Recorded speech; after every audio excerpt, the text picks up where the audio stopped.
नमस्कार, जय श्री कृष्णा। मित्रों, मैं हूं धीर कुमार और व्रत विधि विधान के इस खास एपिसोड में एक बार फिर से आपका स्वागत है। मित्रों, आप सबको नए साल की बहुत बहुत शुभकामनाएं। ये साल आपके लिए बहुत शुभ हो और आपके लिए आध्यात्मिक प्रगति और आर्थिक प्रगति लेकर आए, स्वास्थ्य लेकर आए, ऐसी ही हमारी और हमारे टीम की कामना है। मित्रों, आज मैं आपको कथा सुनाने वाला हूं पौष पुत्रदा एकादशी के बारे में। इस एकादशी की कथा कितनी महत्वपूर्ण है और इसका क्या फायदा होता है, इस वीडियो में आपको बताने वाला हूं। इससे पहले मैं आगे बढ़ूं, आपसे निवेदन ये है कि अगर आप हमारे चैनल पर नए आए हैं और इस तरह की कथाएं सुनना चाहते हैं और इस तरह की बातों से आपका मन प्रफुल्लित होता है, तो आप हमारे चैनल को सब्सक्राइब कर सकते हैं। और अगर आपको हमारा ये वीडियो पसंद आता है तो इसको लाइक कीजिएगा, शेयर कीजिएगा और ज़्यादा से ज़्यादा लोगों तक फैलाइएगा, ताकि ज़्यादा से ज़्यादा लोग ये कथाएं सुन सकें। चलिए आगे बढ़ते हैं। मित्रों, धर्मराज ने अपने भाइयों सहित श्री कृष्ण ने कहा तो पौष मास की शुक्ल पक्ष की जो एकादशी है उसके बारे में बताएं।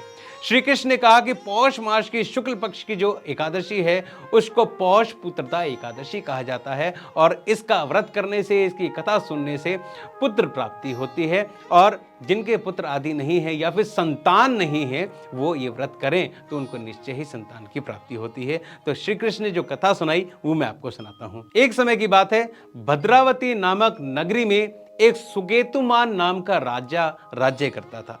उसकी जो पत्नी थी उसका नाम था शवैया। दुर्भाग्य से उसकी कोई संतान नहीं थी और निसंतान होने के कारण वो दोनों ही दुखी रहते थे। पत्नी और पति दोनों ही ये सोचते रहते थे कि जब हम मर जाएंगे, जब हम इस दुनिया में, इस संसार में नहीं रहेंगे, तो इस वंश को कौन चलाएगा, हमारे राज्य की देखभाल कौन करेगा। और साथ ही साथ जो उनके पितृ महाराज थे, जब वो पिंड दान लिया करते थे या भोजन लिया करते थे तो रो रो कर लिया करते थे। उसका कारण ये था कि उनको भी लगता था कि जब राजा इस धरती पर नहीं रहेगा तब हमारा पिंडदान कौन करेगा, हमारी तृप्ति के लिए भोजन आदि, पानी आदि हमें कौन देगा। तो इससे वो भी बहुत परेशान थे।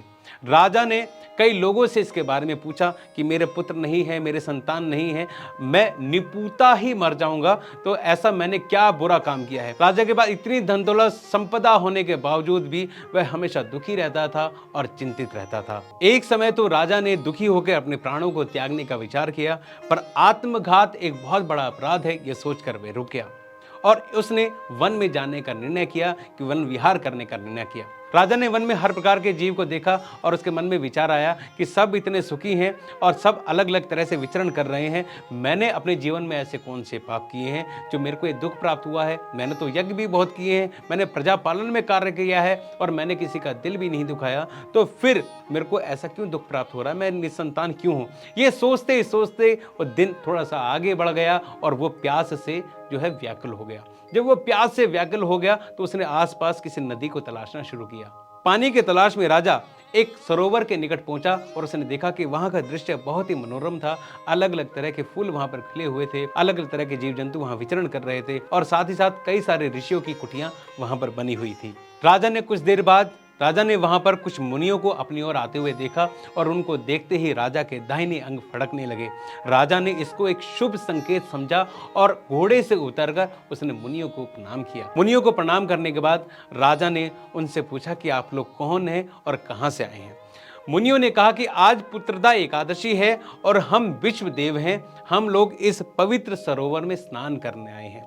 राजा ने पूछा कि इस सरोवर में स्नान करने से क्या होता है और ये एकादशी कैसी है, इसके बारे में आप मुझे कुछ बताएं।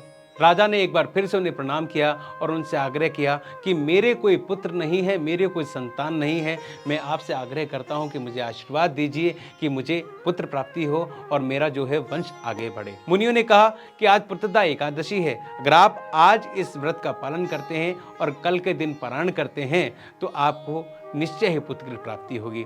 राजा ने वैसे ही किया, मुनियों के साथ स्नान किया और पूरी विधि से भगवान नारायण का पूजन किया और उनसे प्रार्थना की कि आज मैं पुत्रदा एकादशी का व्रत कर रहा हूँ, मुझे पुत्र प्राप्ति होनी चाहिए, मुझे संतान प्राप्ति होनी चाहिए। और अगले दिन द्वादशी के दिन उसने पारण किया। भगवान विष्णु की कृपा से उसे जल्दी ही पुत्र प्राप्ति हुई और वो अच्छी तरह से राज्य करने लगा।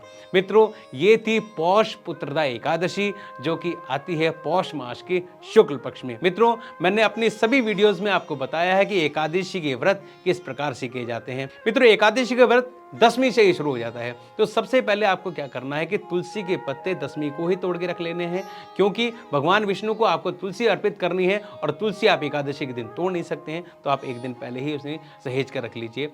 दशमी की रात्रि को हो सके तो भोजन ना करें, और भोजन आपको करना ही है तो आप तामसिक भोजन ना करें।